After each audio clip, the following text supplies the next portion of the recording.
Welcome to the Guerrilla Sports Previews. This time we're moving to the Football Brisbane competitions and we're going to start with the Brisbane Premier League. I've got three coaches with me this evening. We've got Vedran Begovic. How's my pronunciation, Vedran? Oh, pretty good, yeah. Very close. Still needs a bit of work though, doesn't it? Yeah, it's all right, It's pretty good. All right. Vedran is, of course, former Souths United coach, now in charge of Brisbane Knights. Great to have you on board tonight, Vedran. Yeah, thank you. Likewise, great to see you and the other coaches. Yes, good stuff. I've also got Trevor Rodham here tonight. Hi, Trevor. G'day, how are you doing? Guys? Yes, very well, thank you. You're, of course, former North Pine coach, the Gap, and you're now at Bayside, where you've been making all the news this week. Oh, we're trying to keep a low profile down that way. We'll come back to that very shortly. And finally, we've got Tim Dunn. Tim, you're in charge of Taringa this season. I don't know much about you. What's your background? Hey guys, thanks for having us. I've come through the junior ranks through the NPL and QPL systems. Managed to get the East 20s last year, and found out that Adam was moving across, and I thought a good opportunity to try my hand at seniors, and seemed to work out more of a swapping coaches between the clubs. So this is your first gig at the big time. Certainly is, yeah. So it's sink or swim. Go for it and see how we go. How are you finding it so far? Pretty good. They had a very good bunch of core players already at Taringa, and they've made life extremely easy for us to come in and hit the ground running. So, no headaches at the moment. So all good. Fantastic. And you're, of course, referencing before Adam Bennett, who is the former Taringa coach. He's now assistant at East. Is that right? Yeah, that's correct. He's gone across to East and he's helping Danny right there with the NPL squad. Right. Good stuff. All right. Now, Trevor, let's come back to you. Some massive signings during the week with Graham Fife and a bloke called Warren Moon. I've got 1,000 jokes in my head at the moment, but I'm going to be respectful and just ask two questions. How did it come about, and why, basically? Came about. I actually went away the last couple of years doing my A licence with Graham. So know Graham pretty well. Formed a good friendship with him, as well as being an outstanding footballer. He's an outstanding person off the field as well, an outstanding human. So we've developed a bit of a friendship, and I've sort of been pestering him about, someone so fit and at the top of his game. Age is no barrier, and how about he goes again. We've been trying to, obviously Graham's working with the Raw Academy and coaching the 18s there this year. So it was just an opportunity for him to still stay involved in the game, which was key for him. And as I said, he's fit and he's ready to go. So that's how we been a long time in the planning, but really excited to have him on board. And Warren Moon? Yeah, so as for Mooney, so again, I guess through contracts, and I just I know that after Warren played the fire relief match where the Raw old boys played the NPL All Select team, he still had a bug to have a kick around. We just got together and had a conversation, and I just think he's a little bit off being ready just yet, but I think from the middle of, or into the season, a couple of games in, if we can get that fitness right, he's just going to be the missing bit that we had in our puzzle last year in that mid-season where we slumped a bit. So that's how it's all come, and the club's really excited to have the experience of those two guys coming on board to help the club and help the team. It's sensational. Do you have an assistant coach this season? Well, Craig Dutton is sort of working with me, and Adrian Petter. So Adrian's been with me for last year. So that's basically our coaching staff down there. Danny Cody helps out with the goalkeeping when when he's not selling houses. So yeah, that's our group that we've got together down there, and it's a good working relationship. Craig had the reserves there the year before I got there when they won the grand final. So he's certainly got some good pedigree. Being an assistant coach at Bayside this season, best gig in the world. What do you reckon, gents? Yeah, easy. Yeah, for sure. Vedran, let's turn to you. Brisbane Knights got taken over this season with a new club owner.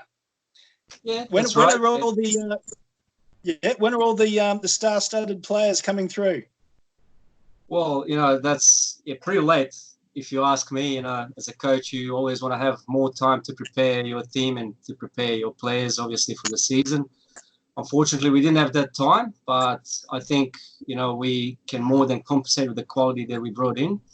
It'll take us a little bit of time to gel in, obviously, but I've done this before at Souths, and I think, with the time, as the time passes, we'll get stronger and stronger as a team. Okay. Apart from that, yeah. Go on. It was the team last season was mid-table. Is that right? Lower mid-table. Yeah, I think we finished 8th or 9th or something like that. I wasn't coaching there last year. I had a year off, obviously, but I think a lot of the games last season they were close games. A lot of results from what I've seen were just the close results, like a 4-3 losses or 2-1 or 1-0. But some of them also good wins, against some good clubs, So potential was already there when I came. There were some good players at the club already, and obviously we tried as much as we could at a late stage to recruit as best as possible, which we, I think, achieved so far. And we won't stop at that. There are still some signings in the process, but, we just, we won't talk about it as yet, because it's not official as yet. So, yeah. Looking forward to that very much. All right. Now, have you set yourself a target this season? Well, the target, if you ask my employers, the target is to win the league, But so it's every probably good club in the league as well. They want to win the league, and that's fair enough. That's normal. As a coach, also you should have your target set high always. Me personally, I like to bring in to my players that winning mentality, and I've been successful before with Souths, which doesn't guarantee you anything. We know all how football is a funny game, and it's never easy. But I think as I said, we have a strong squad now. It's just my job to bring that all together for us to gel in, and we'll be competitive. That's all I can say. Very competitive. Okay. And do you know off the top of your head the date that you play St. George Willawong? Well, I don't know, but it's in the later stages. I think it's around 7 or something. So I'm not really worried about it, because we're focused on that first game most of all, But then again, I'll be looking. We have a pretty good draw. When I looked at it and. Say we play game on Saturday, but our opponents then they play Sunday, So that happens, I think, in the first 5 rounds, which will give me a chance to obviously scout a little bit and have a look, and then make my decisions on how we're gonna, set up, for every particular game, I guess. Yeah. Brisbane Knights, St. George. Look up the dates. Lock it into your calendars. Get yourself ready. I think it's going to be massive, absolutely massive. Yeah, but that's what's football all about, We Definitely. Respect St. George, obviously they've done some great things for the last couple of years, some good people in their leadership over there, obviously some good signings, over the last couple of years. Some of my old Souths boys, they I have, I think, 3 or 4 of them playing for St. George. So it'll be a rivalry for me on 2 fronts, so it'll be very interesting. Yeah, very interesting. Very good, very good. All right, now, Trevor, now that I'm sure that your side with these 2 signings are going to go up in a little few people's estimations of how you're going to go this year. You just missed out on the finals last year, if I remember correctly. What's it going to take to go that little bit better? Well, we've retained 11 of our squad from last year, so we had a good core. Blake, Brian, our captain, a lot of the guys that were there, a few of the guys that came over with me the previous year from the Gap when I left there. So those guys will come back. We know that, it's a different competition. We're talking about the teams. There's 7 new head coaches. If you think Scott and James out at Grange have swapped around, there's 7 new coaches coming into the competition, which is a great sign for the competition. I think a lot of teams are going to take time to gel. We're all probably a bit underdone in pre-season with the wet weather we've had. But, we've got to replace our 2 Japanese lads, Priochi and Show. We really had a game plan based around the strengths that they brought to us. So for us, it's really about, reviewing our shape, how we want to play, what our combinations are, those press patterns, how we want to play the game again. So we've really gone back to the drawing board about how we want to play. We think we've brought in some players who can play the sort of football we want to. And we'll just working with that and getting everyone on the paddock and keeping that team together. So we're excited about the year. We were doing really well and had a horror month in the middle of the season. And I think our players all learned for that. And that's the sort of reason why, Graham and Warren can bring that bit of experience and keep us focused as we go through that. Will you be disappointed if you don't make finals? Oh, absolutely.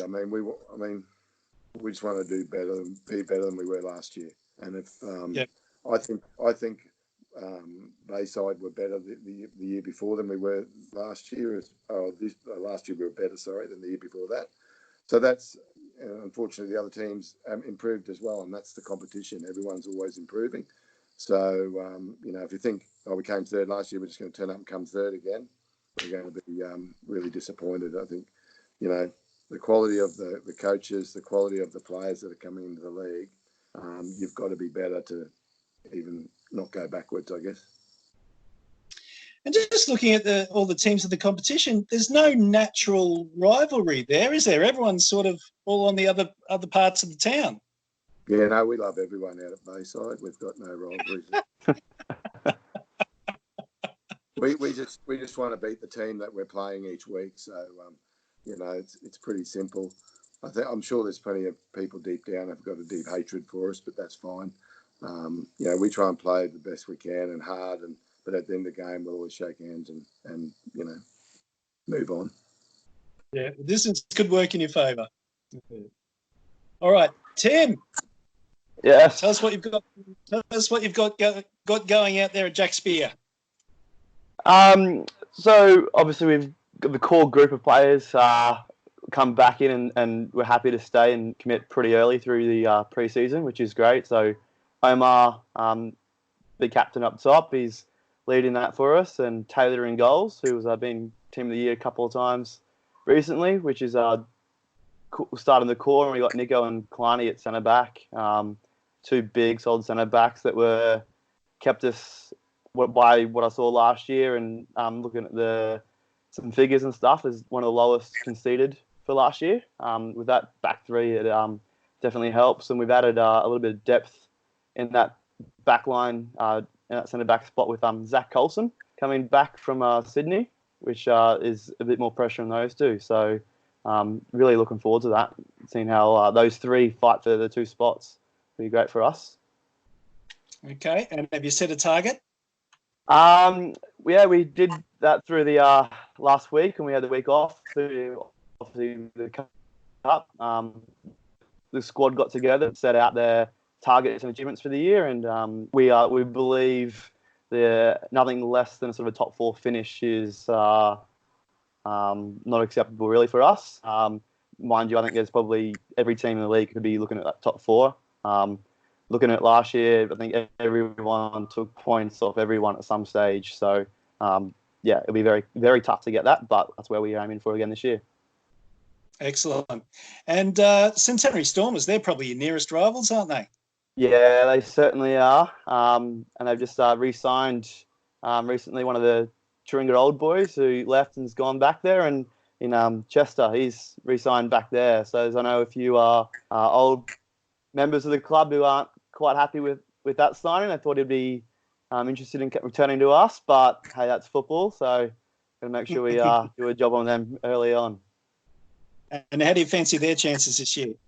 I think they're going to be quite a dark horse coming through. They couple of the rumoured signings that ex sort of Pride NPL players or QPL players have popped up there. So if that's the case, they're one of those teams to watch if they can gel quickly. Yeah, it'd be very, very difficult. It's always tough to go play there as well. So yeah, dark horse for me.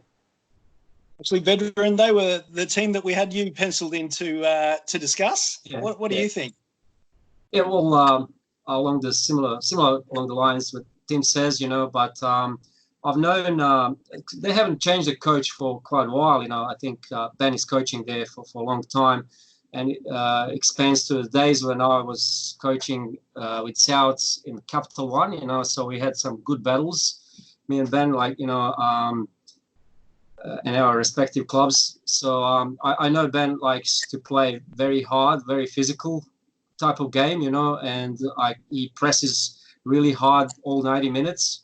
So they'll be very competitive. I think that, they'll do a lot better than what they did last year. Right. Okay. Let's move on to some of the other teams now. Trevor, Albany Creek looking to be the first side since Queensland Lions in 2002 to 2004 to win the league 3 times in a row. Can they do it again? Oh, I think they're certainly favourites. I mean, Steve and Alex have got a very strong squad over there. They've actually lost a few players this year. Sean Lewis went to Moreton Bay, and Andrew Ford, I believe, is not playing. Peter Wu went over to went over to Capalaba, and I know their keeper as well, Matt Lugo, has left. But they've again, they've brought in players that are experienced in the competition. They've taken a couple of lads off the Gap, so Cormac Malloy and Josh Hartman from the Gap have joined there this year.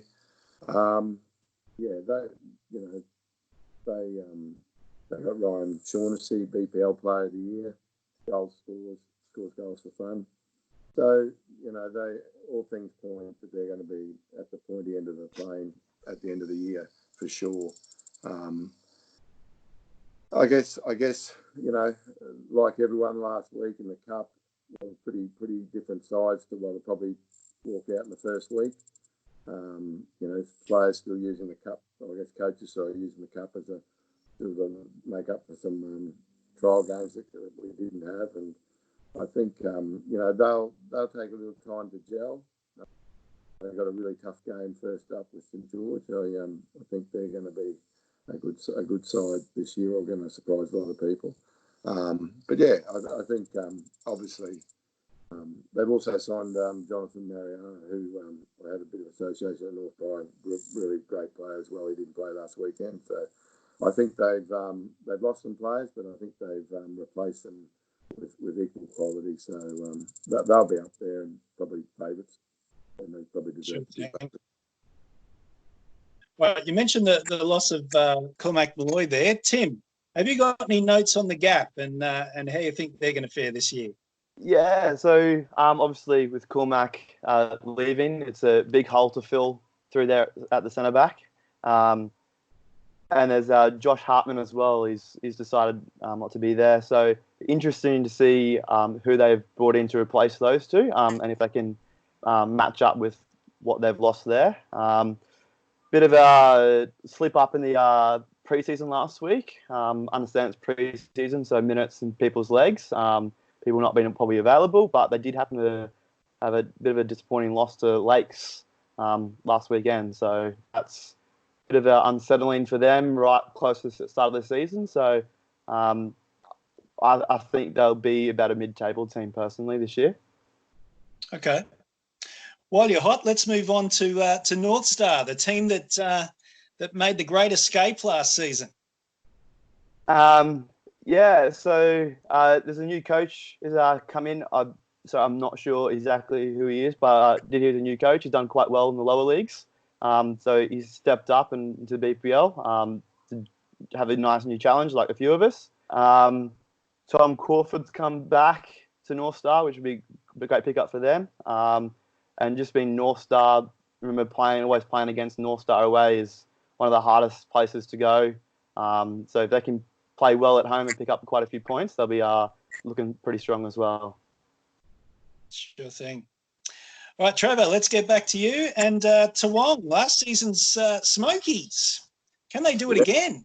Yeah, well, I you know, in the years that I've taken teams and we've gone up, the second year's been the real testing year. It's the second year syndrome, I call it. So that original thing. So for Toowong, you know, obviously Claude has got a really, you know, well-drilled team, scored goals for fun last year. I have heard that Andrew Coyne may not be playing there again this year. If he's not there, that will be a big loss. But having said that, you know, they've got a Angus Griffin and I think it's Tony Webster who both scored over 10 goals each last year. So you know, I think this year teams, you know, given it's a heap of new coaches, but a little bit more wiser for what they're going to be up against. You know, really quick transition team, play some really good attacking football, always looking to score goals. So, you know, it'll be interesting if they retain the team, but I expect them to be in the top four or pushing for it again. You know, I know we only put 4 teams in there, but they'll certainly be a team to be reckoned with. Yeah, I think by the end of this, we'll have about 10 teams squeezed into that top 4. All right, Vedran, let's have a chat about Acacia Ridge. What do you make of them? Yeah, well, obviously also a new coach coming in. So what happens now? Acacia Ridge last year, you know, they I think their major problem was they were struggling to score goals, you know. And defensively, they're always good, you know. Their side that is actually counter-attacking side. It was last year anyway. And defensively, their record is pretty good throughout the years, you know. Attacking-wise, you know, they don't score too many goals. In the lower leagues, they did, you know, but last year I think they struggled a little bit in that department. So new coach coming in, he brought, I think, a couple new strikers. One of them, I think, Ben Roman, played Annelie a little bit, and it's a good pickup for them. He's a good player. But by the same token, they lost a couple players to me as well, like Haris Avdic, you know, one of their probably standout players last year. Although they used him in the defensive mid position, he's a natural centre back. So I'm not sure how they're going to replace him, to be honest. Like, he's a very good quality player. Also, the other player, also from Bosnian background, Aydin Civic, who plays in the midfield or as a right winger. So they lost him as well to my squad. Obviously, they're going to replace these players. And I think with the new coach bringing the fresh approach, the players will be more eager to impress. And I think, you know, they have a chance to do better than what they did last year, because last year they just scraped through, you know, and just avoided relegation. I think this year they might move a bit more towards the middle table, to be honest, you know, just purely because the new coach coming and the players are trying to impress, and, you know, there are a few changes that might work their way, I think. Very good. All right, 2 teams left. Let's go back to you, Trevor, and we will discuss Caboolture. How the Snakies going to go? Caboolture, another second-year team in the BPL. So I think going to be a challenging year for them. They've got a new coach, Duncan Tarrett's come up back from Annelie last year. The year before that, he had a good year with UQ, got him to the finals. Obviously, with Nathan leaving Caboolture, he's taken, you know, quite a few players like Jamie Hillier and that with him to Narangba. So it's really around how they replace that and how Duncan can get that squad going together. So I know that he's also, I see they didn't have a very good weekend in the FFA Cup game. Looks like Adam Sirota wasn't there as well, so they've lost some really key players there. Either they signed a UK lad called Danny Shankara or something like that, who's got a few raps on him. But I think again, Duncan will want to bring in his, I guess, the way he wants to play the game. There's some big changes there. Nathan had brought that club right through the grades, so it's a big shift culturally for them and just I guess mentally. So I think if they if Duncan gets them playing how he can, they'll cause plenty of problems. But I think there's some real challenges there for them guys. For sure. Probably come us 3-0, so that's great. Yeah. All right, we've got one team left on the list. Tim, Grange Thistle. What can the Tangerines do this year? I think they're very, very similar to the last number of years, where they're very, very organised team, very consistent. They don't change too much in how they play. They sort of got their own way, and they'll go out and try and beat you just doing that way, and make teams try and adapt to their style of play. So think they'll be there or thereabouts in the top 4 again.